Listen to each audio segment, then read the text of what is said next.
visi, esu Emilis Kmeliauskas, mokosi 10 B klasėje, kol kas dar 16 metų. Pomėgiai kokie? Pomėgiai laisvalaikiu, tai sportuoju.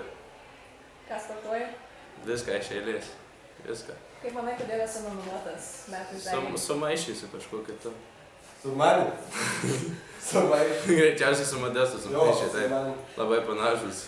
Dažnai išdaigęs skirti mokyklą? Ne, dar niekada nesu iškrėtęs, šiaip pavyzdingiausias mokinys esu mokykla.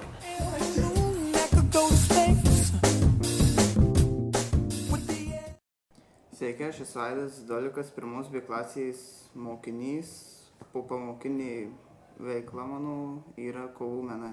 Tai mano nuomonė, aš esu nominuotas metų išdaigininku, nes tiesiog darau nesąmonės visą laiką mokykloje.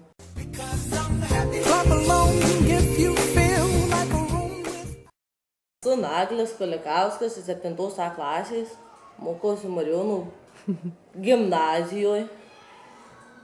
Nežinau, kodėl mane išrinko, juokdariu kažkokio, gal klaunu, nežinau.